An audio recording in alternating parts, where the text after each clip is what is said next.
And we're back with another episode of the Lakers Fast Break podcast. It's Gerald Glassford coming right back at you here from Lakers Fast Break, Pop Culture Cosmos, where we cover the latest news and trends in pop culture each and every week, wherever you get your podcasts and on radio stations worldwide, plus also as well Inside Sports Fantasy Football. I've got another fantasy football update coming for you on the way this week, so check that out, Inside Sports Fantasy Football and Game Source. Of course, the great folks at LakersBall.com, Joe Soro, who's probably stuck and mired in 5 o'clock traffic, but he will try to be here hopefully as soon as possible. You can go ahead and check him out today at LakersBall.com. It's Ox1947. And of course, support his company if you live in the Southern California area and you want your lawn transformed into something much more magical than it is today. Go ahead and hit up Sinblades, Sinblades with a Y.com. Also, our good friends at Lakerholics.com, the number one Lakers blogger that's out there, Laker Tom. You know he's posting something always crazy, including some crazy trade requests that he has, plus also his 10 things that he needs the Lakers to answer, the 10 questions that he needs 10 Lakers players to answer in order for them to win the world championship. So go ahead and check out this article today, plus Jamie Sweet's 5 things, articles as well at Lakerholics.com. Our good friend John McCallion, support his YouTube channel. He is on his way to lose 50 more pounds. That would be 100 pounds this year he would lose. Go ahead and find inspiration today from him and all of his great streams at the John McCallion channel. And speaking of YouTube, I really want to go ahead and make sure that you know that you need to support us by hitting the little beady-eyed Joe Soro right there in the lower right-hand corner of your screen. Go ahead and click on that to get the latest notifications on when we go live. Of course, right here with the latest Lakers Fast Break podcast. And before we bring on our guests, I do want to say 2 things. First up, happy birthday to Kobe Bryant, who really was an inspiration to all of us NBA fans worldwide. And of course, that's here at the Lakers and Lakers Fast Break. I do want to say a happy birthday and hope everything in heaven is great for you and Gigi and whatnot. And just we miss you, Kobe. Miss you so much. And again, for the Bryant family, hope they're celebrating it as best they can under the circumstances. So happy birthday to Kobe. And then also a big thank you for a new supporter for us. I cannot say enough about what Darren has done. Darren Veristegui. I'm sorry, trying to read that. I just cannot say enough about the wonderful thing he did for us by now having a monthly supporter for us right there on Spotify. So if you want to go ahead and check it out and how you can become a supporter for us on a monthly basis, go ahead and check it out today on Spotify and also as well anchor.fm as well. So all that said out of the way, again, big shout out to you, Darren, and big shout out to Kobe on his birthday. But we're here to profile the Detroit Pistons. Detroit. There you go. Basketball. It's not complete without the basketball. Let me tell you. That's right. Detroit basketball. I can't do it as well. He's just awesome. John Mason's a legend for a reason. There's a reason 95% of NBA announcers are ripping off his call. Absolutely. It's the original. It's the classic. It is a classic. I will give him props on that. And he is one of the best announcers in all of the NBA. Lawrence Tantern is also a great one here.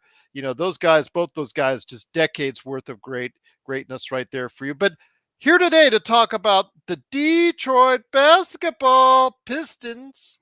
Good man indeed.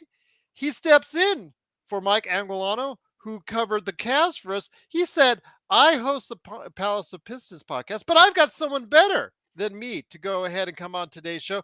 It is my co-host of the Palace of Pistons podcast, who also, by the way, writes a ton of great articles for Piston Powered, part of the fan-sided community.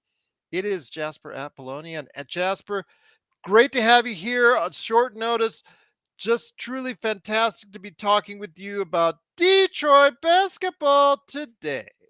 Oh, it's a pleasure is all mine. Trust me, especially since you got my last name right. That's not an easy one to do. Hey, you're lying about one of the things. I either don't write a lot or it's not very good. It's one of the two. Okay. But it is such a pleasure to be on here, especially on Kobe Bryant's birthday. Some Lakers fans, Pistons fans definitely know this. Kobe almost was a Piston at one point. It's been covered. So the relationship between the Pistons and Kobe Bryant and the Lakers, obviously, trust me, we will never forget 2004. That was As will we. As will we. a lot of fun. And I hate to say it on his birthday, but we do have Kobe to thank for a lot of the success we had in that series. So, yeah, it's just a pleasure to be here. His struggles, and I think that the fact that they got together and I think mentioned to Phil Jackson that that the Pistons had laid out a game plan defensively on them that they knew that that was going to be very difficult for them to get over that, and they knew that right from the get-go. So yeah, kudos to them as far as during that. Obviously, it was a great game plan, and that has migrated over the years to the team that you have now currently. So it starts off first and foremost with a guy that was injured a great part of the last season, who is back healthy, has been showing great promise as part of USA Team Select. Was actually thought to be many rumored that he should be moved up to Team USA, but since this particular group did no cuts, no subtractions to the roster, looks like he was the odd man out, but definitely got some good work in. Is Cade Cunningham? Your thoughts on Cade Cunningham first and foremost, because the future of the Detroit basketball Pistons means Cade Cunningham doing very well. Without a question. And to be clear, when it comes to the Team USA stuff, he was on the select team by his own choice. He did not want to be a part. I shouldn't say he didn't want to be a part of it. So Grant Hill approached him already about being on the team. Yeah, he had been approached about it. He decided not to do it. And I think probably wisely coming back from an injury that, he only sat out last year because of it. But this had been an injury that he was dealing with since high school. This is a long-term issue for Cade Cunningham. And I completely understand why both he or the coaching staff or the front office or his whole team, really, you have to imagine with a player of that importance to this organization, that it is a complete a complete task in figuring out what to do with him. I think that they kind of just went, look, hey, let's ease him back in. Let's wait until the regular season. We do not want to risk another injury because, as you said, this team is going as far as Cade Cunningham goes. That's just the fact of the matter on it. There are some other really young, exciting, fantastic prospects, particularly Asar Thompson, Jalen Duren, Jaden Ivey. Those guys are really cool. But you just get the impression that none of it is really going to fully pan out unless Cade Cunningham pans out to the best of his ability. And that's what the Pistons are presumably trying to figure out this year, just how far he and the guys that they put around him can take them moving forward. You and I have seen teams like this where they have assembled a ton of young talent. We've seen Yeah. other teams like this, and for whatever reason, whether it's youth, inexperience, or just that there's just talent that doesn't fit or mesh well with each other. We've seen it. In fact, we see it right now. I'll give a comparison to Houston. I think both are on similar, I guess, directions as far as right now, where you have all this talent, but you're not sure if it's going to work out long term. The one thing that has to work out long term for you guys is Cade.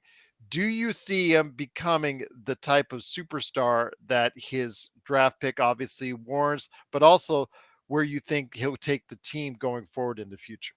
It depends. First off, I'll answer your second question first. Yes. I certainly think that he is the kind of player and the type of leader, and that second word is very important there, the type of leader that can elevate a roster into being something more than just the sum of its parts. And that's something that in Detroit we're very used to seeing. I think of Isaiah Thomas as really being the perfect example of that. Somebody who very few people at this point in the way that the league has gone would consider him to be a top 20 player of all time. But the fact of the matter is, winning playoff records against Larry Bird and Magic Johnson and Michael Jordan, that was a guy that was able to mold the team into his image and take his leadership style to be what the identity was. I saw a clip just yesterday going around of Adrian Dantley after he got traded when the Pistons and the Mavericks played each other for the first time, having a few words with Isaiah Thomas. And yeah, Isaiah rubs people the wrong way sometimes.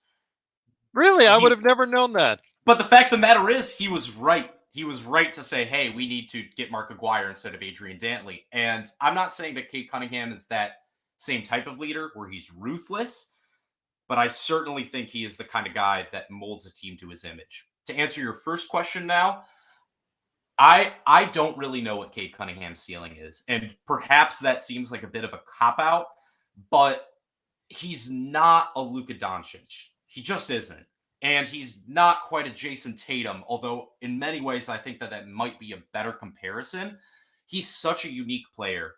And with the way that he plays basketball, he's so methodical. He is so driven to make his teammates better. You can just see so many of the best parts of several different superstars in him. I compared him on our podcast this week, not as a player, because you can't compare anybody to LeBron James, but in the way that LeBron James likes to play basketball, where he's a guy who can go out there and score 30 points a game, but you look at him, you say, that's a pass-first player. And that's how I think of Cade Cunningham. He is the kind of guy that goes out there and makes the team better every single night he's out there, regardless of what his stats look like. And the Pistons absolutely missed that last year, and that's why they had the worst record in the league, period. There's a million other aspects around it, but they would not have been nearly as bad as they were if Cade Cunningham had been on the floor. Once again, it is Jasper Apollonia. Please go ahead and check out the great work that he's doing today as part of the Palace of Pistons podcast, plus also the stuff that he says he doesn't write often enough or well enough, which I disagree because I've already actually checked it out already. It is, of course, Piston powered, part of the fan-sided experience. Also here today, good man indeed. He is the madman from Toronto. He did get out of Toronto traffic to talk to Jasper Apollonia today. It is the Magic Man, Sean Grice. Sean, great to have you here. Looking forward to your thoughts on Jasper's Detroit basketball Pistons. As you know, just basically the type of questions that you have. I know the focus is going to be on the youth. I want to make sure we set aside the veterans who might be eligible for trade or who might actually help the team going forward, and then some under the radar picks. That's something I still want to go ahead and talk about. But I know you've got a lot of questions on the many young players and young options the Detroit Pistons actually have. Jasper, it's great to have you on the pod, man. I've been listening to you guys for the past few days. You are a basketball savant yourself, especially when it comes to the Pistons. So I'm looking forward to this conversation, my friend. An idiot savant, perhaps, but you're far too kind. Thank you. But, of all people, if Kobe Bryant was in this chat room right now, he would do this for Jasper. For talking so much trash for the 04 Again, finals. happy birthday to you, Kobe. Happy birthday. But we do miss him. We do. Yeah. Of all people, Jasper, he would be applauding and saying, yeah, that's the Mamba mentality, man. So I appreciate that. What do you think about Monty Williams? Because this is a completely apples and oranges coaching situation for him as compared to Phoenix. Now, when he came into Phoenix, that was still a young team, but they weren't green around the gills, sort of like the Pistons are, Jasper. They had a couple years under their feet, right? This group, a little bit different. But Monty has the same expectation wherever he coaches, right? I expect you to play hard defensively. I expect you to play smart offensively. And if you can't do either one of those things, you will find a place on the bench. How do you feel about Monty kind of overseeing not only what's on the court, but off the court as well? Oh, I'm a huge fan, and for multiple reasons. It's not just that he's a good coach, because we know he's a good coach. It's what he represents for the Pistons and the way that they went out and got him. He said no to Detroit. When he first went on the market, when he was let go by the Suns, the Pistons approached him and he turned them down. And they went and looked at some other candidates, Jason Collins, Charles Lee, Kevin Ollie, which was highly controversial among Pistons fans, let me tell you that much. And Troy Weaver, the GM of the Pistons, he went to the owner, Tom Gores, and Tom Gores looked at them and he interviewed them. And he went back to Troy Weaver and he said, not going to cut it. This isn't good enough. And what they did is they went back to Monty Williams and they offered him by far the richest contract in NBA head coaching history, $13 million a year. It is a crazy amount of money. Steve Kerr makes $9.5 million a year. That's kind of an upgrade for a guy that hasn't won a single championship. But I think more what that represents for Detroit is Tom Gores straight up just saying, like, no, we are going to get our guy. We are going to commit to winning. And what do I expect from Monty Williams? It's hard to say I expect him to do what he did in Phoenix in his first year because they won 15 more games. They won 19 games the year before. They won 34 in his first year. If Detroit gets to the point where they're winning 15 more games, that's a huge improvement. It's an improvement for any team, even if they would still be in the low 30s. So for me, I think Monty Williams is an excellent coach. I think he also represents a shift in philosophy from what Dwayne Casey brought. And Dwayne Casey is still in the front office of Detroit. That was always the plan for Dwayne Casey. He was never going to be fired, and he was always going to transition to the front office. But I think really when you look at somebody like Monty Williams, he is somebody that will move his lineups around. He will shift them game to game. And I know that's something that drove Phoenix fans a little crazy sometimes. But the opposite was true for Detroit fans, where Dwayne Casey would be sticking with guys like Corey Joseph for 20 minutes a night.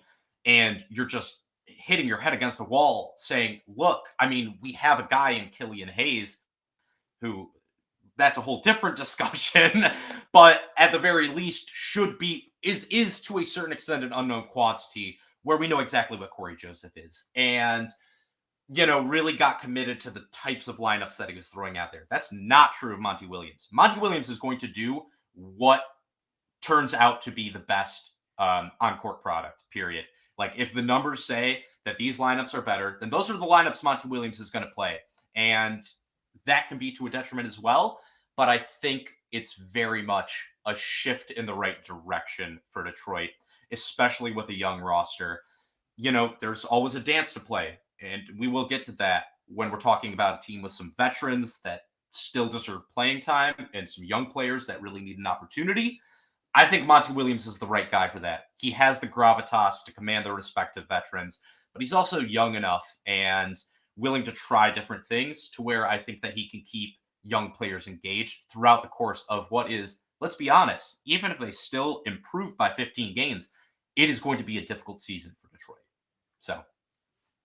Okay, that's one thing I wanted to ask about as far as the aspiration realistically for you with this team and with Monty Williams on the bench.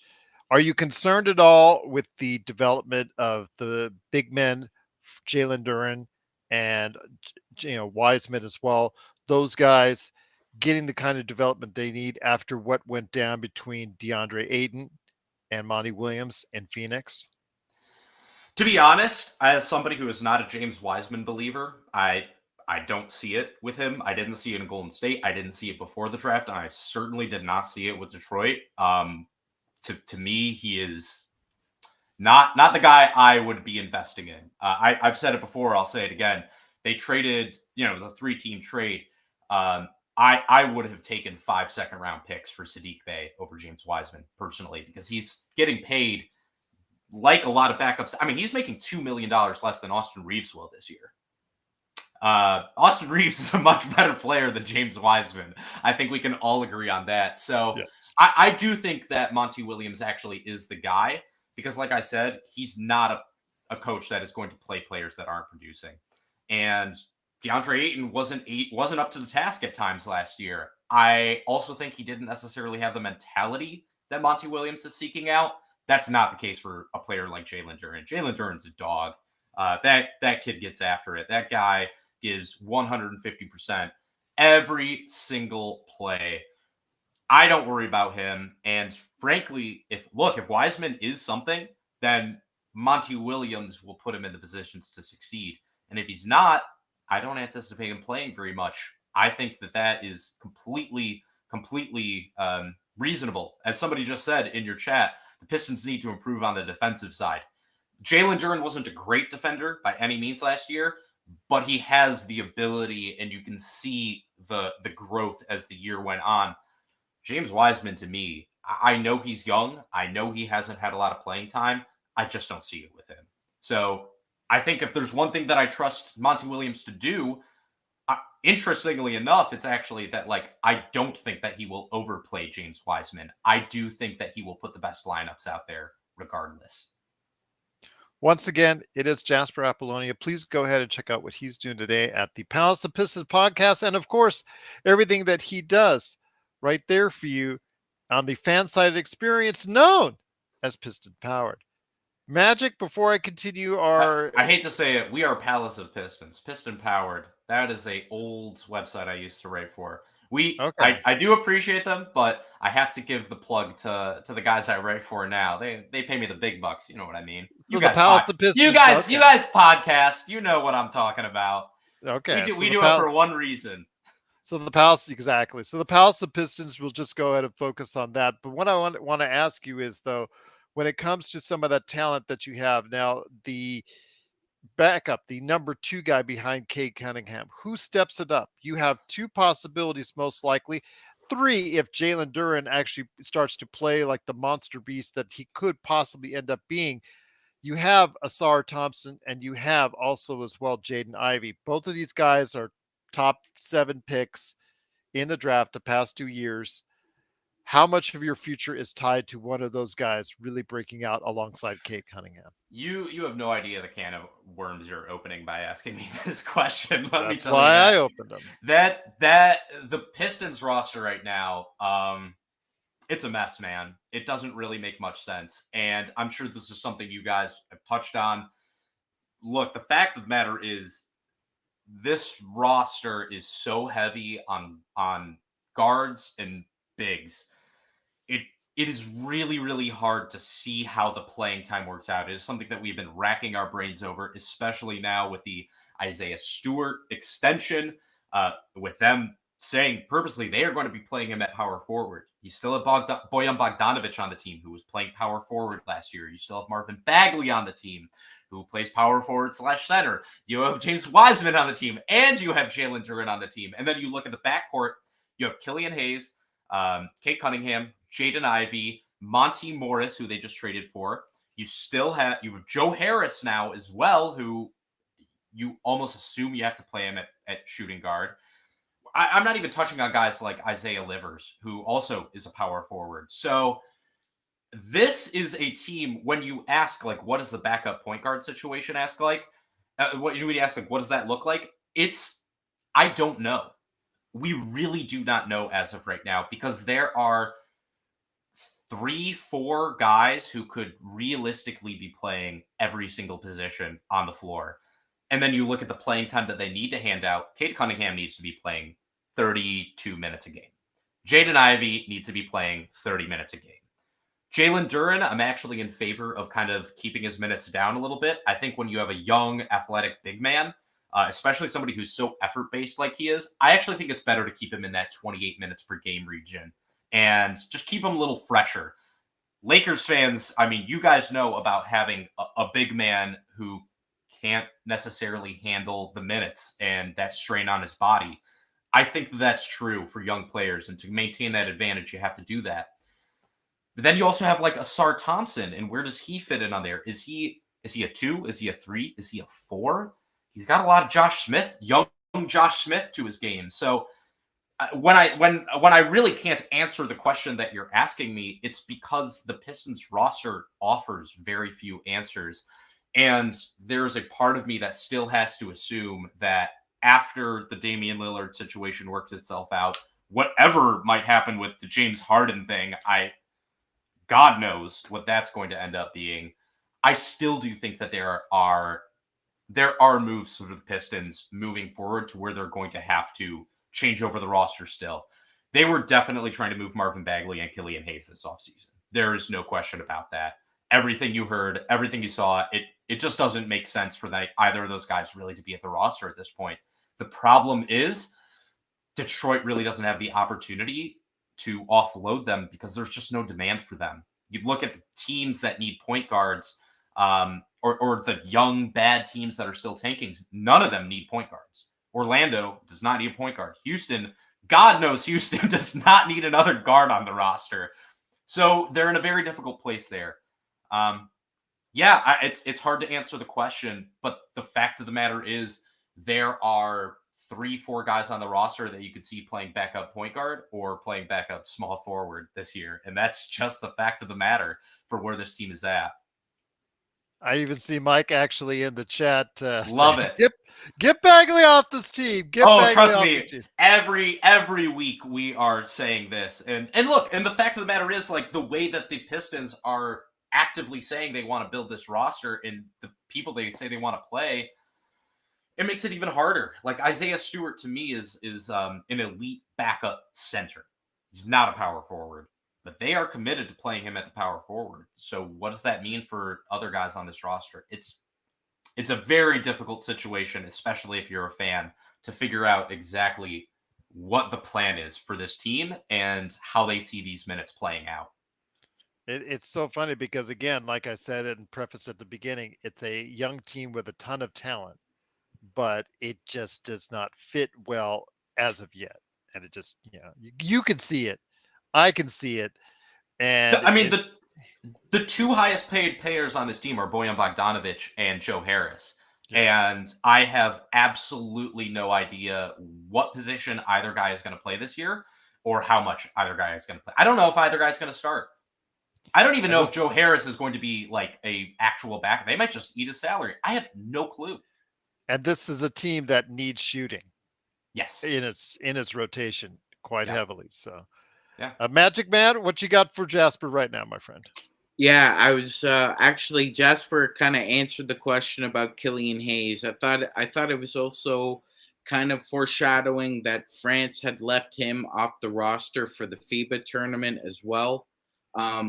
Given his injury history, and like Jasper has said, there's not a huge demand for Killian, unfortunately, both domestically and internationally. So he answered my question there. I guess you brought up an interesting point there, Jasper. Detroit has very interesting guards that I think can play well together, plus Cade. Plus, there are a couple forwards who are interesting as well. But like you said, they need wings. And looking at their future, they kept their draft picks, man. So I mean, and one thing I really liked about your comment about Monty is that I think that his franchise needed a coach like that for fresh eyes, especially like you said, with an awkward roster. So I think that Troy Weaver and Dwayne are going to incorporate Monty a lot into the decisions they make, because they obviously hired him for a reason to, get fresh eyes, reevaluate what's working here. Maybe Monty sees something that we don't see, and we can talk about that. That was a really interesting point you brought up. I don't remember Detroit having a coach like that since we got to go like probably Rick Carlisle. Probably Carlisle would probably be that last guy. Carlisle's such a hard ass, though. He always been a hard ass, and that's why he didn't stick with the organization ultimately, despite making back-to-back Eastern Conference Finals appearances. Right. Monty's not quite that kind of guy. No, he's not the the X's and O's tactician like Rick Carlisle is. But yeah, he certainly is. And I don't even think I brought up Monty Morris, who they traded for.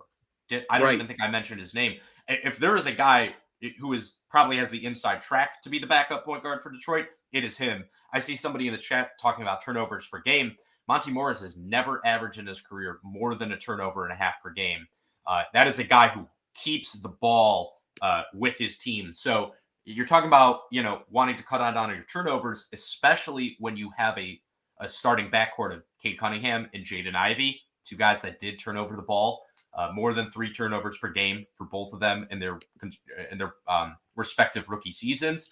I think having somebody like Monty Morris, who you can perhaps spell them with and keep the ball a little bit more, slow things down, I think that could be to the advantage, especially with somebody like Jaden Ivey, who is so explosive. I think he's going to be very useful there. But where does Jaden Ivey fit into this equation? Because is he a shooting guard? Is he a point guard? He reminds me, or he has a lot of Russell Westbrook in him when I watch him, as far as, what he brings to the table. And Russell actually was able to, for the better part of his career, be able to fit as a point guard. Yet in today's modern NBA, shooting is the paramount in the modern NBA. And Jaden has to go ahead and find the range. So with Cade Cunningham being the predominant guy that brings up the ball, where does that leave Jaden Ivey? Or like you said, Asar, at least you can put it at 3 or 4. Where does Jaden Ivey go into this mix? Yeah, I like that you bring up Asar because he's also a guy I could see playing at the 2. Excellent ball handler. Like, that has to be said. Asar Thompson is an excellent passer and an excellent ball handler. It doesn't matter where he fits into this lineup. He is going to have the ball in his hands at points, and he's going to play make too. And that could be a positive. It could be a negative. We have to see all 3 of them on the floor together. When it comes to Jaden Ivey, it's funny you said bringing the ball up the floor in regards to Cade. For me personally, I see them splitting ball handling duties. Not 50-50, but more like a 60-40 in the sense of I think personally the best way to utilize the both of them is not to use Cade Cunningham like a Luka Doncic. Like, that is the guy he gets compared to. I don't think that is actually the best way to utilize him. I think the best thing you can do is to have Jaden Ivey bring the ball up the floor, especially in transition, but even in the half-court sets, because his explosiveness is 99th percentile. And that is a guy where if he sees a sliver of space, he's getting to the rim every single time. So I think that if you could have him bring up the ball up the floor and then pass to Cade to actually initiate the half-court offense, that's the best way to use those 2 players together. Because especially, Cade is not especially quick. He's not super explosive. And I think that if you can have Jaden bringing the ball up the floor, perhaps even making the first, intrusion into the paint and kicking it out to Cade, where Cade can then attack defenses that are already off balance, already scrambling. That to me is the perfect way that you can utilize their respective skill sets. Have Jaden Ivey weaken the defense and then have Cade just pick them apart with his passing, with his size, with his strength, with his ability to, kill people in the mid-range as well. I also like that you brought up Jaden Ivey's shooting, and especially with Russell Westbrook, because that is a guy that he's been compared to. I think De'Aaron Fox, Ja Morant, those are the guys that, especially coming out of college, he was most comped with. The difference to me between him and Russell Westbrook is Jaden Ivey's already shown more as a shooter than Russell Westbrook has at any point in his career. The numbers overall don't look amazing, but from January on, he was a 36% three-point shooter. And especially when you look at his catch and shoot numbers for the last couple months of the season, the numbers looked good, but the eye test really, really showed that the numbers were not a mirage. He looked extremely confident, extremely comfortable in catch and shoot situations. He looked good from the corners, and you really saw even his pull-up three-point shooting increase as well. That to me is crucial, absolutely crucial, because Lakers fans, a guy like Russell Westbrook, who has a lot of skills in a lot of different areas, still can pass very well, still is explosive, but he couldn't shoot, and he wasn't playable. I don't see that being the future for Jaden Ivey. I think he certainly can play shooting guard like 65% of the time, and I think the other 35% of the time, I'm perfectly comfortable with him playing point guard, giving Cade a little bit of a rest. I'm cool with playing Cade at shooting guard as well. I think it's totally reasonable expectation for both those guys to play off each other, and I definitely think it can work. We have to see it, but in theory, just based on how I see it and how I described it, I certainly think that is a pairing that could prove to be extremely fruitful for Detroit. And that's something that Mike Anguilano was alluding to, as far as Asar Thompson possibly going alongside the future of him being at the number 2 spot alongside Cade. Which I disagree with. I think that Asar Thompson is a 3, and ultimately, and this might prove to be completely off base, I think he can play the 4 in the end. I really would not be surprised to see him playing like a short Al. So you would have Horford type Jalen role. play the 5. Jalen Duren? Yeah, absolutely. He's a 5. No question. So and somebody's that's not gotta to say shoot he for doesn't you. have skill. Yeah, I mean, I think Jalen Duren also, and this is something that he showed as the season progressed last year, as a passer, he and James Wiseman, bringing it back to Wiseman, showed excellent chemistry in the pick and roll, which is crazy. Playing short pick and roll with Jalen Duren as the passer and James Wiseman as the lob threat, but it worked. You saw them play against the Nuggets, where they absolutely tore him apart. Absolutely tore their defense apart in the short pick and roll. It was crazy to see. But that is another guy that has excellent skill sets. And it's easy to look at the Pistons roster and say, they have all these guards, they have all these bigs, where's the wings? If I had to guess what Troy Weaver is trying to do, he's trying to bring in guys who can play multiple positions. If not play multiple positions, can at the positions that they do play primarily give you multiple skill sets. And I look at somebody like Jalen Duren as being exactly that kind of guy.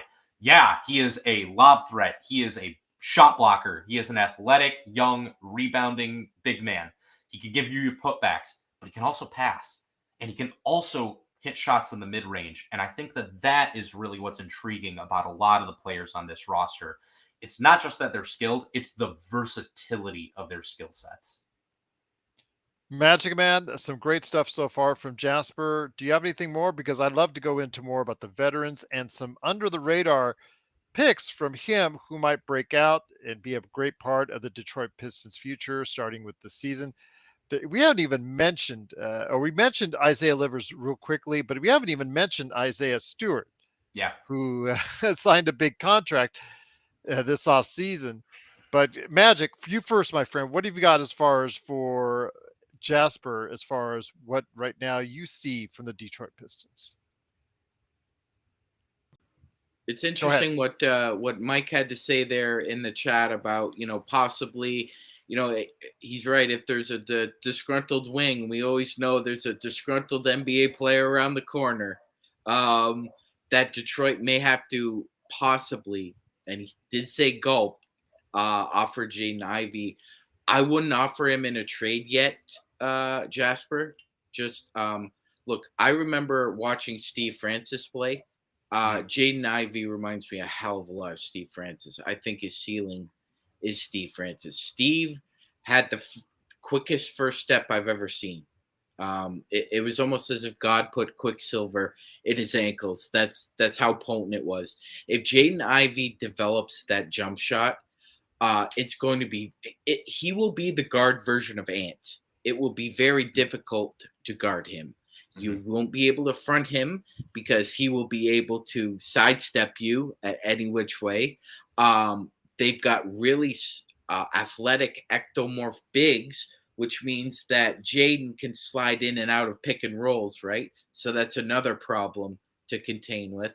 Plus, if he develops that outside shot, not only do you have to respect it, he's a pretty decent passer himself. So that's another little just adding to his game will ascend him, I believe, like on an Anthony Edwards path. So I was wondering, do you have high hope? Do you think Jaden Ivey could be a top 10 player in the NBA? Oh my God, top 10 player. Wow. The NBA, there is so much talent in this league. It's crazy. I love the Steve Francis poll. First off, kids these days, they don't remember. Stevie Franchise was a bad man. Bad man. And I know that off-court stuff kind of caught up with him. That was a bad dude back in the day. Talk about explosive too, man. Now I'm just thinking of Steve Francis. Yeah, he was violent. A lot of people want to talk about Russ. Steve Francis was violent, man. He was a bad man, but he couldn't shoot either. And I think you're right. Really, what it comes down to with Jaden Ivey is is the shot going to come along? Because while I'm in the same boat, I'm not looking to trade Jaden Ivey at all right now. I still need at least another season to watch him play and really see how he and Cade work together. You just didn't get that last year. And to me, giving up on that before it really even started would be a mistake, in my opinion. Yeah, I think the shot really just needs to prove to be legitimate. I certainly think the ability is there. Even at Purdue, he shot better from deep outside. He shot better on 25-foot threes than he did from those 20-foot threes. That's always been a thing with him. So the NBA range doesn't really seem to bother him all that much. I think he can do it. I certainly think he can be the second star that you need next to Cade Cunningham, because as much as I love Cade, as much as I believe in him, like I've said, I don't think he is a Luka Doncic. I don't think he is a Jason Tatum, a guy who can single-handedly drag your offense to the next level. I think he's the guy that just makes everything work. You know what I mean? He's the guy that makes you a great team because of his intangibles and his passing ability and his leadership. But Jaden Ivey is also an element you really do need on this team. Once again, it is Jasper Apollonia. Please go ahead and check out his great work today at palaceofpistons.com and, of course, the Palace of Pistons podcast.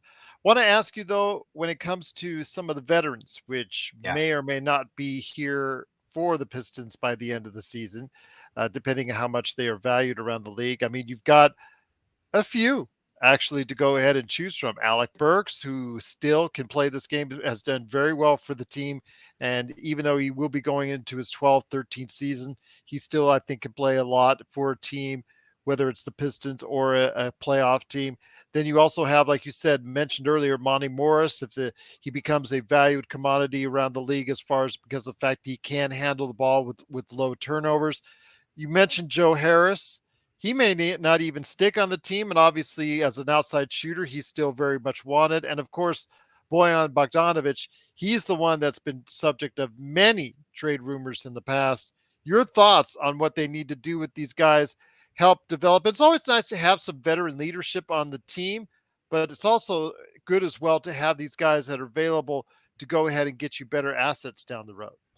This is one of the hardest things when it comes to talking about the Pistons, because you have such a fractured fan base after 15 years of, let's just call it what it is, total failure as an organization, to where you still have your fans that look at this team and they say, just sell anybody with a pulse that can get you more picks, versus you have, the other side, which is more where I lean on, which is, look, you've been the laughing stock, one of the laughing stocks of the NBA for over a decade now.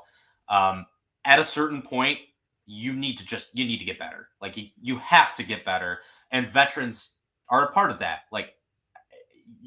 People want to say, oh, well, we have all this young talent, blah, blah, blah. Just, throw out the balls, let them play, see what happens. That doesn't work. It just does not work. Ask any NBA coach, ask any executive, ask any NBA player. That is not how this league works. It never has worked that way, and it never will. And you look at somebody like Bojan Bogdanovic, he's absolutely a player that can help a contender. But he's also a player that last year carried this team's offense more than just at times. For games, he was the guy who had to carry this roster. And more so than that, what he provided on the floor in terms of leadership and teaching moments and showing guys how to play the game, I think that sort of stuff is invaluable. You mentioned other guys like Joe Harris and Alec Burks and Monty Morris. And I think really at this point, Marvin Bagley has to be considered one of those guys as well. These are also pretty much all the highest paid players on the Pistons roster. Bojan Bogdanovic makes $20 million this year.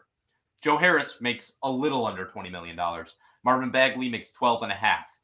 Alec Burks makes 10. There's only two other guys on the Pistons roster making more than $10 million a year, and that's James Wiseman and Cade Cunningham. So financially, there is an incentive if you do want to go dip your toe into the free agency pool next year to get these guys off your roster. But the thing is, the Pistons had money to spend this year. And how did they spend it? They went out and got Joe Harris. I have my doubts about this team's, I don't know if it's willingness. I don't know if it's ability. I think it probably is more of the latter in terms of free agents just simply not wanting to play in Detroit. Austin Reeves is actually a great example of that. You're welcome. Troy Weaver offered him a two-way deal. And Austin Reeves said, nope, I'll take my chances. Oh, no, sorry. He offered to draft him in the second round. And Austin Reeves said, no, I'll take my chances in LA because they would have signed him to a two-way deal there. So when I look at this, there's a financial incentive for the Pistons to get these players off their roster if they do want to really splurge in free agency. I just am not sure they can splurge in free agency. So in that case, like, what do you do? What do you really get back for these players? Because you always have to overpay for everyone. Yes, and but more so than that, there's not. Joe Harris was not a player that was in demand. That is why he's on the Pistons and why they got him for absolutely nothing. They got him for literally the minimum amount of money you can send back to another team in a trade and nothing else. That is what the deal was. So that you have to imagine that's not a player in high demand. Bojan Bogdanovic was a player, yes, that was talked about at the trade deadline. That was talked about in the offseason. There was talk of him going to the Mavericks for the 11th pick or going to the Pelicans. And that just did not materialize, much in the same way that the Jeremy Grant rumors before he was traded for what eventually ended up being Jalen Duren, those did not, turn out to be Patrick Williams from the Bulls or the top 10 pick that a lot of fans wanted. I look at Bogdanovic as an even lesser valuable asset than I did Jeremy Grant at that point. I have a hard time seeing you getting back a lottery pick for him. And that's just the reality of where the league is at these days. Everybody is either getting signed for a max contract or they are getting signed for $10, $11 million, $12 a year. And somebody like a Bojan Bogdanovic, who's in that middle tier, shoot, we just saw it with John Collins, right? In Atlanta. Those guys just are getting moved for absolutely nothing these days. So to answer your question, I just have a hard time seeing these players being worth so much in a trade, more so than they are worth to the Pistons, especially with the dearth of shooting on this roster. I mean, Bogdanovic and Harris are without a doubt the best two shooters on this team. They're also the two oldest guys and the highest paid guys, and the two guys that you are looking at and saying don't have a future on this roster in 2-3 years. It's a very difficult situation. And it really is. Like, I could talk about this all night. I won't go into it, but boy, Troy Weaver has really put himself into a situation where either this is going to make him look really, really smart or like one of the biggest a-holes on the face of the earth in a couple of years. That's really the situation that he's in right now with the contracts that he's handed out, with the trades he has made and the trades he hasn't made. There you go. Couldn't have said it better myself right there. It is Jasper Apollonia. Please go ahead and check out what he's doing today at Palace of Pistons. If he's not venting about it here or at the Palace of Pistons podcast, he's writing about it at palaceofpistons.com. And this is true. I did have about 3,000 words on Sadiq Bey last year, so I can't help myself. We might have a little something on James Wiseman happening this year as well. We'll see. No worries. Just really, truly privileged to have you here. And, we don't have those deadlines, those, hard stop times like some of those other shows. So you're here to vent. Go ahead, vent away, my friend. That's what we're here for. So Magic Man, I know you want to go ahead and touch on a little bit more before we talk about the under the radar guys, like the double Isaiahs, which you really haven't got into much yet. I mean, Where are they going to be lost in this entire shuffle? That's something I really want to go ahead and touch on. But before we do, Magic Man, go ahead and hit him up with another great question that you have, my friend. Yeah, you know what, Jasper? Detroit is a great sports town. It really is. Really? And I think shout out to L Rob, who is on our show, shout out to Lakers L-Rob. fan, but he actually goes and checks out the Lakers whenever they're in Detroit because that's where he's based. So love that. 100%. And the hardworking people of Michigan will shell out money if the product is good. So my question to you is, how many games a year do you now go and watch the team play? And what's the overall, I would say, confidence meter right now? Like, actually for like season ticket holders, I'm talking about the diehard. You know who I'm talking about, Jasper. 100%. Just the diehards, right? I just told you this team has been a laughing stock for the last 15 years. I maybe miss 5 games a season. at most. So yeah, I'm a sicko. It's actually disgusting. The amount I'm a of glutton for pain too, man. the amount of psychic damage I have done to my own brain is truly horrendous to think about. I don't get to go to see the Pistons as much as I like. I live in Brooklyn, New York, so I get to see them whenever they play the Nets.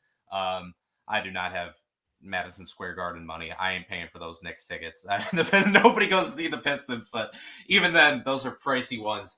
I would say when it comes to confidence, it's interesting because the fan base is so fractured, I think, at this point, and it has been for a while now. It really started once the 2016 kind of team rolled around. You had that 2015-16 run where they won 43 games and they faced up against the Cavaliers in the playoffs. And, some people will laugh at this, but truly outside of the Warriors, they gave the Cavaliers the toughest test of any team they faced in that playoff run. Truly, they did. That was a really hard-fought series where Detroit easily could have won 2 of those games if they had, a couple bounces this way, if they didn't have to play Steve, 30 million-year-old Steve Blake as their backup point guard, they would have taken at least 1 game off of the Cavs. The fan base since then has been pretty fractured, and a big part of that came down to once they re-signed Andre Drummond for a max contract. You just had half the people who believed in them, and I was on that side, I'll fully admit it, and you had the other half that said, no, this guy is not worth it. They need to move on and blow up and fully tank. And I think since then, and especially this was even more exacerbated with the Blake Griffin deal, the two sides have really kind of been on the opposite end. After that team fell apart, obviously there was no question they were going to tank. And so everybody's been on board with that. But the way that they've gone about it has certainly been controversial. We on the Palace Pistons podcast have been very critical of Troy Weaver for a while now. There are just frankly... sorry to interrupt you, Jasper, Please. but with good cause, good cause, because when Weaver was in OKC, he was supposed to be the salary cap guru for Sam Presti. Presti went to Weaver whenever there was a situation where they needed to crunch the numbers, and you're right. It's only fair that he gets criticized for this because you're right. It doesn't make a lot of sense. Sorry to interrupt you, brother. No, you're totally fine. And look, Troy Weaver's done an excellent job of controlling the cap for Detroit. There's no question about. Like I just said, 3 of the 5 guys that are paying more than $10 million a year to are probably not in this roster in a year or two. And even the Isaiah Stewart, and we will get to that more, but you can make the argument that that's not an overpay by the time that extension actually kicks in. It's going to be a pretty reasonable contract for a backup big, especially if he does end up being a starting caliber power forward. In that case, it's going to be a steal. So, yeah, just like I was saying, since then, there has been, as I look at it, yes, the criticisms of Troy Weaver are very much warranted. The Kelly Olynyk contract was an overpay. It didn't make sense. They got out from underneath it because they got, they were able to trade for Bogdanovich. The Wiseman deal, to me, did not make sense. The Marvin Bagley deal, the trade, there is a very legitimate argument to be made that Trey Lyles is a more capable. Trey Lyles was getting playoff minutes last year, right? Marvin Bagley would not get playoff minutes for any team in the league, period. He's just not playable. So I think that there's you could say that trade didn't even really work out. And more so than that, then they signed him to almost $13 million a year, bidding against nobody but themselves. So there have certainly been reasons to be wary of Troy Weaver. Him saying outright that they look at James Wiseman as a starter next to Jalen Duren, or even not next to Jalen Duren, starting over Jalen Duren, playing 2 big lineups. He's actively said that's something he wants to do. The hints and straight up saying to Bojan Bogdanovich that this was the year the Pistons were going to take a next step into being a better team. And then you look at the roster and they're just period. They're not there. They could win 30, 35 games perhaps, but they are, without a doubt, they're not winning 40 games. Sorry. That's just not happening. And anybody saying so is just not being realistic with their expectations. So there's so many, like, there's mixed messages. There are confusing roster moves. There is a seeming lack of ability to get behind where the NBA is going. I mean, since the mid 2000s, it has been the truth. You win in the wings in the NBA. That is where you win playoff games. You can win a lot of regular season games if you have great bigs and guards. That's great. But you win playoff games with your wings. And the Pistons have one guy on the roster who is an out and out wing player where you feel truly confident this guy can play small forward. And that is a rookie in Asar Thompson, who we don't even know what he is right now. So, yeah. And on the other side, you have your people who go, well, look at this. They have a roster with Kate Cunningham, Jaden Ivey, Asar Thompson, Jalen Duren. They have a clean cap. They have all these guys they can get out from underneath. They have decent backups in Monty Morris and Alec Burks. You have other guys who are dart throws. Who knows what Isaiah Stewart's going to be? Who knows what Isaiah Livers is going to be? So why are you being so negative? Because really nothing here has hurt you in the long term, and you still have all this flexibility, and you have young talent. I think that there is merit to both sides, and it stinks because I know at the end of the day, one of them is going to be right, and they're going to look at the other side and go, ha, look how dumb you were. You didn't know what you were talking about. It was so obvious. But it really isn't. And I think that most fans around the league, and I think Pistons fans who are being realistic with themselves, have to acknowledge this is a team, even more so than like Houston, that very much is in a state of, we don't know how this is going to play out. This could be an utter success that sees the Pistons being champions in 4 years. It could be an abject failure that sees them selling off every single piece of this roster within 2 seasons. Truly, I believe that both of those are within the realm of possibility. Once again, it is Jasper Apollonia. Please check out his awesome work today at panelists.com, plus the Palace of Pistons podcast, as he and Mike Anguano just go ahead and make sure that you know what's going down with Detroit basketball today at the Palace of Pistons, right there for you. Before we touch on your thoughts on the Lakers, and of course, the major plug that you should give at the end of the show to make sure everybody knows where you're at and what you're talking about on an each and every day basis, want to make sure you get in some of the guys that are under the radar. We talked a little bit about the Isaiahs, but is there anyone else? And you can go into more about the Isaiahs in detail about what they could bring to the team. But also, is there anyone else under the radar we're not talking about that could help out Detroit maybe as early as this year? Yeah, I think, first off, Isaiah Stewart is absolutely a player. If you're talking about the Pistons, you have to talk about Isaiah Stewart because he embodies so much of the good, the bad, and the conflict of this team, like the questions you have around him, because he is a good player. He is a good player. How good of a player is he? I don't know. And what position is he ultimately best suited for? I don't know. What is the best contract? Did they get him for a steal? Are they overpaying him? I don't know. He, at the same time, embodies so much of what this team, what you want them to be, and really what Detroit basketball you think of when you think Detroit basketball. You guys know this. When he went after LeBron James last year, 2 years ago, oh my God. Oh boy, time flies. 2 years ago now. I mean, is that not the kind of guy you want on your team? A guy, he gets roughed up. I'm sure even as Lakers fans, you'd have to admit, like, if he was on your squad, you would be going, yeah, get his ass.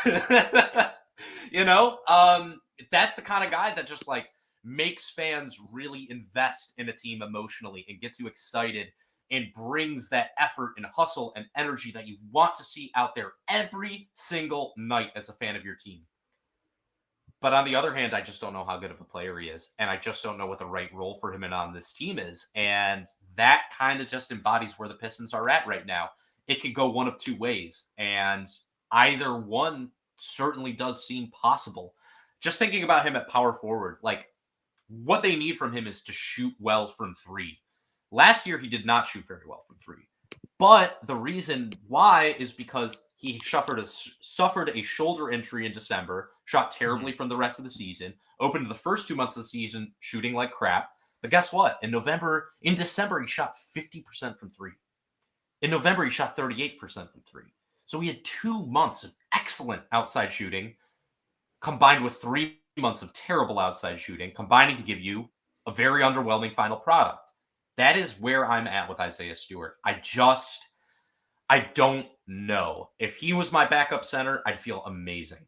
If he's my starting power forward, boy, I am worried. And that's really where I'm at with him. Isaiah Livers is another guy, too, where it's like he could be out of the league next year. He also could be a starting power forward in the league next year because he has outstanding defensive instincts. He can shoot the three. He hustles. He's a smart player. But it just hasn't come together for him. And he's always been hurt. And that's just kind of where you are on Isaiah Livers. I'd love to see him succeed. It's hard to see him getting the playing time when you have players like Bogdanovich and Bagley and Wiseman and Asar Thompson and Isaiah Stewart and Jalen Duren all on this roster, all playing the forward or even the center position. It's just hard to see where he fits in there. Speaking of other guys like under the radar, I think there's not really many under the radar guys for the Pistons, but one that you have to look at and one that we haven't mentioned at all, and I should have brought him up when it came to the Pistons' crowded backcourt, Marcus Sasser, who they did move up to select in the first round, meaning he does have a guaranteed contract from Detroit. That is an investment. They could have possibly gotten him in the second round. That was definitely, a possibility. So them moving up really shows that they did value him. He dropped 40 points in Summer League. He had a 40-point game in Summer League. This is a guy that shot 40% from outside with Houston, shooting like 7 threes per game. He played point guard. He's not going to play point guard at the next level. Like, he might be able to handle the ball a little bit. The problem is he's undersized. He's like 6'2", 6'3", which makes it hard to play shooting guard in the modern NBA, but he's really not a great passer, which makes it hard to play point guard in the modern NBA as well. We will see. He's kind of that combo guard, but boy, he has explosive offense. He provides you something that Killian Hayes certainly does not, which is outside shooting, and that's very much a position of need for Detroit. They need guys who can fill up the net from outside. I don't know what's going to happen with him. I could see him being in the G League to start this season. I could see him being the backup point guard to start the season. It feels like I've been kind of saying that with a lot of players when it comes to Detroit this year, but really that is the truth of where this organization is at right now. So yeah, I'll throw out Marcus Sasser. That is a guy, he might not be anything, but if he is something, he's going to be a really, really dangerous scorer. A little smaller than somebody like Malik Monk, but I think Malik Monk is not the worst comparison you could make there. Malik Monk's a better passer. I don't know. I should have thought of somebody better there. But yeah, somebody who can come off the bench, give you that instant offense, play make a little bit, but not too crazy.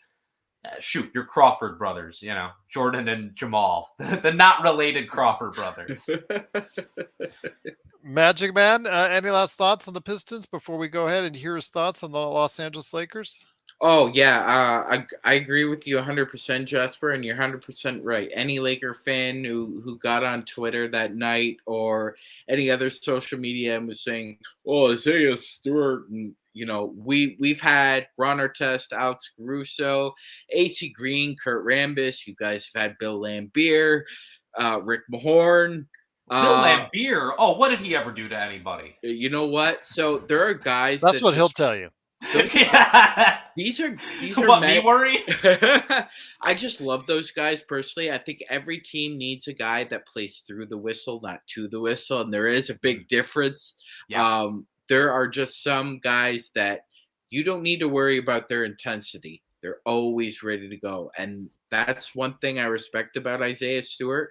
And that kind of play can be contagious as well, Jasper. It was noticeable with all those players I just mentioned. Everybody seemed to just play harder or more concentrated or more together. And it seemed like it was it brought guys like to their max, like their energy synergy and that you need. And really quickly, I think even more so when you have somebody like Cade Cunningham on your team, who is that quiet leader. I think having that yin and yang where you can kind of rely, if you need somebody to get the team fired up, you have the guy who gets the team fired up. If you need somebody to get the team a little calmed down, you have the guy who can calm the team down. And I think having both of those, you talk about the Lakers. You have your Ron Artest Meta World Peace, but you also have your Pau Gasol. You also have your Kobe Bryant, the guy who's going to just say, "Hey, everybody, just shut up for a minute. I got this. It's all good." I totally agree with you on that. I think having both of those is really important. So before we head on out, we do ask all of our guests that stop by for team profiles to go ahead and their honest opinion where they see the Lakers this upcoming season. Our greatest chat room for the Lakers that's out there at the Lakers Fast Break is always prepared. They'll always go ahead and respect your opinion on that. So before we head on out, Mike last week had some good things to say about the Lakers, but was obviously very honest and clear with us. And we do appreciate that. So we're looking for the same thing from you, my friend. What you got, Jasper, on your thoughts on the Los Angeles Lakers? This is an interesting team and an interesting roster because we saw it in the playoffs last year. They are able to raise their ceiling, but it does feel like there is that hard ceiling for them at the end of the day. And you just look at that division, I just can't see them finishing in first. Like, that's kind of how I feel about it. I could see them finishing anywhere from second to fifth. Truly, who knows what the hell happens with, who knows where the Warriors are at? Who knows where the Clippers are at? With the Lakers, they're kind of in the same boat, though, where it's like you can't rely on LeBron, a 39-year-old LeBron, to stay healthy. I mean, come on. You're getting 50 games from him. That's what you're getting. You're not getting more than that. And unfortunately, it feels like that is just the reality with Anthony Davis as well. So what you're relying on is those secondary guys, your D'Angelo Russells, your Rui Hachimuras, your Austin Reeves, those guys to kind of carry you a little bit more. I think re-signing Austin Reeves was massive, especially for the number you guys got him at. I'm sure you both would agree on that. Like, yes, that is a deal that is going to age hilariously well for Los Angeles. He's making this year, he's going to make less money than Marvin Bagley will for Detroit. Anyway, I'm not mad, just saying. So yeah, I think, bringing in a Gabe Vincent was big for you guys, and really even a Cam Reddish. Like, I think the Lakers did a good job of shoring up the back end of the roster this year, because you saw it so many times during the regular season. It was a big reason why, even though they were the 7th seed, it didn't feel that crazy that with a healthy roster, they were able to go into the playoffs and have success there, simply because, like, the rest of the roster was just not there. So I think that the regular season, they can certainly be better than they were. I think you can rely on guys like Hachimura and Russell and Reeves and Vincent and Vanderbilt and, you know what I mean? Like Cam Reddish, Taurean Prince. You're going to get something from these guys to at least elevate you a little bit more in the regular season. But at the end of the day, like, I have a hard time seeing them not relying on like a Rui Hachimura to get stops against Nikola Jokic in the playoffs again. And I just don't see how that can work. The upside, though, is like, with Davis and LeBron playing less minutes, I think that you can play those other guys a little bit more, maybe flip one or two of them into a third star. I look at D'Angelo Russell as being somebody where if he can, I don't know, man. He's just never done it for me at any place he's been at, and yet teams keep trading him. Maybe this will be the time. I don't know. He just doesn't do it for me.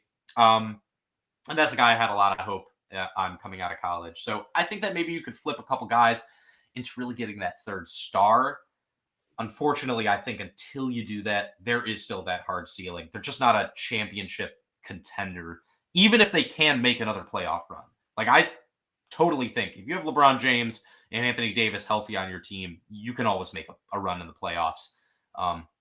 But yeah, that's kind of where I'm at right now. I'm actually interested to hear if you guys disagree with any of that I just said, or if there's something you'd like to build on, because I'm always fascinated to hear what other fan bases think of their teams. Well, we could tell you from what Magic and I both have said, obviously it's predicated by health for LeBron and AD. And you're right, as LeBron reaches 39, the odds of him playing at or above 65 games is getting harder for him. And obviously Anthony Davis has not been the beacon of health as well. I mean, if you are able to go ahead and get a healthy season from either one of you could 65 is the number I have. If you get 65 games from one or both of them, that puts the Lakers in a lot better situation. And you're right, in the playoffs, anything can happen. If both of those guys are healthy, you can ride both of them to what we saw last year, rode them to the Western Conference Championships as far as the Western Conference playoffs, as far as the finals are concerned. They did do not what it was expected or hoped against Denver, but Denver, obviously, with that starting five, was very menacing and proved to be the case. But I think the Lakers still need another adjustment, a way to go ahead and ensure themselves a place at the hierarchy. And I think you said, well, they've got a lot of tradable contracts in order to do just that. So the team Yeah. right now is somewhere in the 47 to 52 range, I think, as far as wins are concerned, which will put them third or fourth in the conference, in my opinion. I haven't decided exactly where yet, but it does give them a chance. And with the right adjustments, if they have the same kind of success at the trade deadline that they did last year, who knows? And an injury here or there, who knows what can happen? And I think the good thing too, when you're talking about those secondary players like Hachimura, I'm not going to say Austin Reeves is untouchable, but I don't see them trading him. But I think like Hachimura, Gabe Vincent, Vanderbilt, Cam Reddish, even, I mean, if they can get anything from Jackson Hayes, that'd be awesome for LA. But if you can like get something from them, they're still young enough and intriguing enough too, to where you could convince another team to overpay for that. It's like the opposite of where Detroit is at with like Marvin Bagley and Joe Harris, where teams are like, yeah, I know exactly what I'm getting from those guys. Rui was a little bit of an overpay, but not to the point where it screams bad contract. It's like 17 a mil a year, and if he does become off the bench the sixth player that we need to, consistently to come off the bench, or if you spot start him, or if you start him, if he becomes that player closer to what we saw in the playoffs as opposed to what you see in the regular season or with the Washington Wizards, then obviously it's justified. Magic, Jasper's been great and honest with his thoughts. They're not too far off from where you and I and Joe have been thinking over the past few weeks on where the Lakers stand. Your thoughts, my friend, as far as any more questions on the Lakers for Jasper before we head on out? You know what? I just want to say, Jasper, we also had Matthew Moderno on from the Bullets community. Shout out to Matthew. Yep. Yeah. He's awesome. Matthew, yeah, he's awesome as well. Matt, both yourself and Matthew have brought up an excellent point, Jasper, and that's one thing I don't think that is getting enough kind of copy is that Austin Reeves is a player now you have to scheme for. A lot of people thought that he was getting fatigued in the playoffs. I think that was one part of a bigger part of what was going on. I think he found it difficult because smart coaches like Taylor Jenkins and Steve Kerr understand what kind of player he is and they'll scheme around him. And I think he found a lot of difficulty in the playoffs, but ultimately I think that'll bode well for him moving forward. It just adds metal to your soul, right? But I appreciate what you're saying there. I see the same thing with somebody like Cade, obviously. So you have to scheme around these guys. This is the NBA. Every guy can play. It's a matter of how well are you watching the game. And it's obvious you watch the game very, very well. And I respect the fact that somebody's coming on here and saying something, Austin Reeves is somebody you got to scheme for. He is a really good player. Oh, yeah. I felt he was a little kind of dealt an unfair hand, kind of, he's fatigued, he's tired. I just thought it was a case of a bunch of things. Look at what they were asking him to do, man. They were asking him to be the secondary creator on a team. His first actual playoff experience, asking him to be the secondary creator, asking him to match up defensively against guys like Aaron Gordon against like Michael Porter Jr. That was a lot for him, man. And I am one of those people where I more look at the positives of a player to see more what I can do with him than the negatives necessarily. There are certain negatives where it's like, I think somebody like Marvin Bagley is like, look, you can't play defense. There's just nothing I can do for you there. But Austin Reeves, you totally said it. There's that playmaking aspect of him as well that is so integral to his game and is so valuable. You need that from your wings, period. Like, if your wings can't create in today's NBA, if they're scorers only, you are going to have real issues.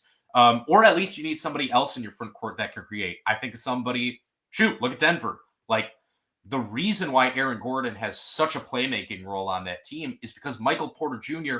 doesn't play make at all. And that is just something you realistically need. It's a big reason why Austin Reeves was such a target for Troy Weaver and the Detroit Pistons, because he saw that potential in him. You look at all the guys that he's getting on this roster, the young ones, they all can pass the ball. And I think that's a big reason why Austin Reeves was a target for Detroit. I think it's a big reason why he's going to play a significant role for the Lakers moving forward as well. He's definitely a player I'm high on. Hachimura too. Like, if Rui can play the consistent level of defense that he was in the playoffs last year, because that's not something that he's been able to do for the entirety of his career, versus being what he was with Washington, which was kind of just a scorer.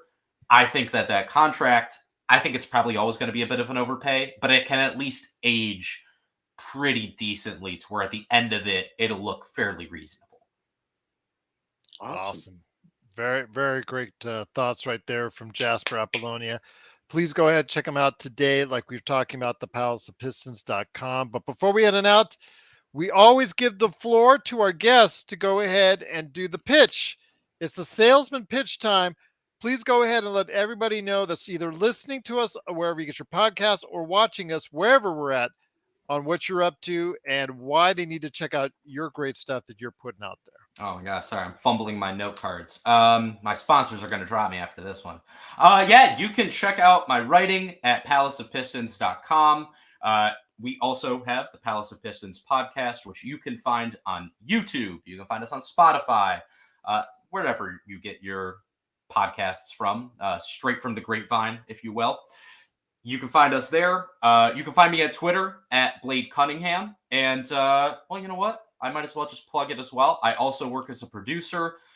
You can find my music on SoundCloud under 15 Money, if you're interested in checking that out. I don't know if you have any rappers listening to you, but hit me up. I'm always happy to do something like that. That's the great thing about, working in something like the NBA. There are just so many people with so many different interests in this field. Gerald, you know better than anyone. We were just talking about your Mass Effect poster behind you. That's the great thing about the NBA community. You have just such a diverse range of interests and skills and all that stuff. So it's just a pleasure to be able to come on here and chop it up with you guys. And hopefully we'll do it again sometime. Actually, that's something I wanted to go ahead and depart before we go ahead and head out with you, is that, we talked to Mike that before the Cavs games, so we'd love to have him on as far as doing a pregame show with him and his thoughts on where the team stands heading into those games. So when it comes around to Pistons and the Lakers, we'd love to have you on beforehand in advance to go ahead and talk about that, if that's all possible. Oh, yeah. I mean, well, first off, very savvy to get me on the already streaming podcast in order to put me in a corner so I can't say no. Very smart. No, of course, I would love to, man. That sounds like an absolute pleasure. It's been very, very fun talking with you two. I'd love to talk more Lakers and really get, more of your perspective on these games as well. I just love talking basketball, man. It really is one of those things. I could just talk about basketball all freaking day long if people would let me. So anytime. I'm just glad to have you here. Once again, it's Justin Apollonia. Please support what he's doing out there today. Go ahead and check out his work at thepalaceofpistons.com, plus also the Palace of Pistons podcast. They do a great job. Mike Anguilano, who was here last week, he did a sensational job. And I'll tell you what, we are so blessed to have you on. Again, everybody in our chat is absolutely just liking what they're seeing. They really appreciate the time that you took. And again, we are going to have you back on talking Pistons once again. Looking forward to it. Oh, same here, brother. I really, truly can't wait. This has been such a pleasure for me. Magic, any last thoughts before we head on out, my friend? Jasper's been great. It's been awesome. Would love to talk basketball with this guy. Be like Apollonia. So you happen to be Greek, right? No, close. Sono italiano. Come signore. Pardano. Come signore Anguilano. That's Where's nice. Joe Soro when you need him? That's for sure. He's one of our usual regulars, but he again, unfortunately, it looks like he couldn't make it because of work issues. Don't get me talking about Italian food. I'll be here Oh. even longer than talking about Oh, basketball. you and I both. It's literally what Jimmy V said it was. Yeah, that's right. And you know what? I'll say this also to your listeners: if you are, if you're in New York City and you're looking for a fine meal, come visit me at my current place of work, Chinese Tuxedo in Chinatown. Just don't Valerie Solanas me. That's my only question. That's my only request. Yeah, no weapons, please. Oh, Kurt asked that he forgot to ask you about one of our major sources of, I guess, as far as content for many sites, not us. We've tried to actually not beat into the ground, but if you look at many Lakers podcasts in the past month, 2 months almost, one name has stood out for the topic of conversation for them more than any other, and that's Christian Wood, who I first, I'm here in the Las Vegas area. I knew him from UNLV. We saw his career as far as not expectations here in UNLV, and the same thing in many ways has happened in the NBA. But when I saw him in 2019, I saw him as more as the 15th man at that time. And I'll tell you a story. Back in early 2020, just before the pandemic hit, I was on with Laker Tom, number one from Lakerholics.com, the number one Lakers blogger that's out there. I was on with him at the time, because he loves proposed trades. So I said, hey, how about this one? Christian Wood, Derrick Rose, and Markieff Morris going to the Lakers. I forgot who I was packaging it for at the time. He's like, oh, I don't know who Christian Wood is. Well, flash forward, a couple years later, 3 years, 4 years later now, and we're talking about Christian Wood in the context about, man, we could sure use a guy like Christian Wood. He's out there in free agency. Nobody wants to pay him any big bucks. He's a guy with a troubled past. He seems to be a malcontent. It's all this blah, blah, blah, blah, blah that you're hearing. Doesn't play defense, but can still hit from the outside. What are your thoughts on Christian Wood before you head out? The time that he was with you, I mean, as a 15th guy, I quoted him myself at that time as saying he was the best 15th man in the league. We've seen his career go. He got a nice little paycheck. I just think at this point in time, he'd be a good fit for the Lakers, but don't expect too much out of it. Oh man, well I remember the days of Pistons fans absolutely pleading with the front office to keep him on the roster over Joe Johnson, geriatric Joe at that point in his career. Yep, I remember that. Yep, there was a genuine fear for people who was like, oh my God, they're gonna keep Joe Johnson. They're gonna keep Joe Johnson. They're gonna keep Joe Johnson. And thank God they kept Christian Wood. He ended up being the reason why they were able to get Isaiah Stewart, if I remember correctly. He was part of the trade with Houston.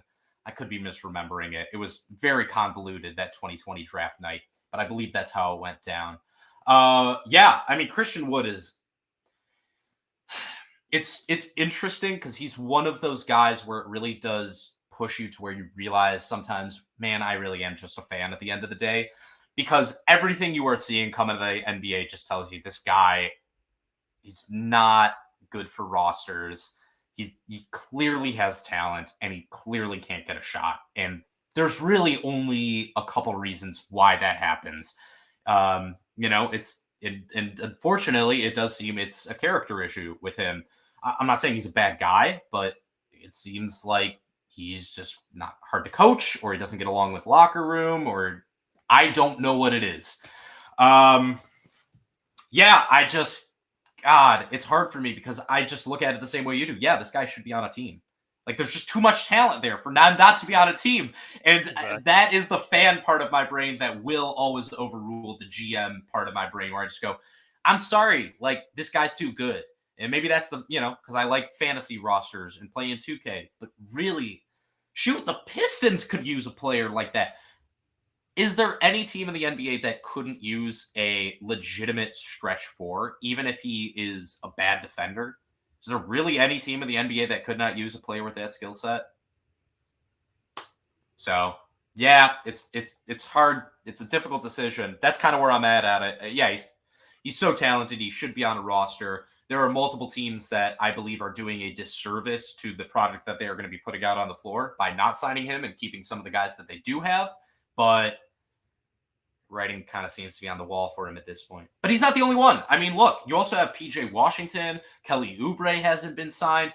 It's weird, especially since we're saying like all these teams out there could use a stretch four, and there's all these guys out there who are stretch fours on the market. Shoot, even John Collins. John Collins got traded for a bag of peanuts. And he was a borderline all-star for a couple of years. So it's very strange. I'm willing to admit it. I don't always get the league. And even as a, hopefully smart fan, you have to acknowledge sometimes that there are just certain things that you're not going to know and certain things that you're not going to get. But those three situations to me are all very strange. Very strange. Sounds like some bridges have been burnt in the case. Was that a pun when it comes to PJ Washington? Because if it wasn't, well, with PJ it's different because he's a restricted. With Christian, he's unrestricted, and he's looking for more. And because of the fact that he has burned so many bridges, he is not going to get it. But no one's even signing PJ Washington to an offer sheet. Yeah. Same with Miles Bridges. I mean, Miles Bridges, that's a different situation. Let's be honest. That's why I was joking. The Charlotte Hornets, Bridges, anyway. Yes. Maybe next time. But yeah, I don't blame you for throwing that in there, though. But yeah, I mean, we had on Jennifer Matthews Lewis, who talked about the Charlotte Hornets, and she absolutely abhors, does not want that guy. He absolutely. I don't want him. Hates I don't want him to that leave. guy.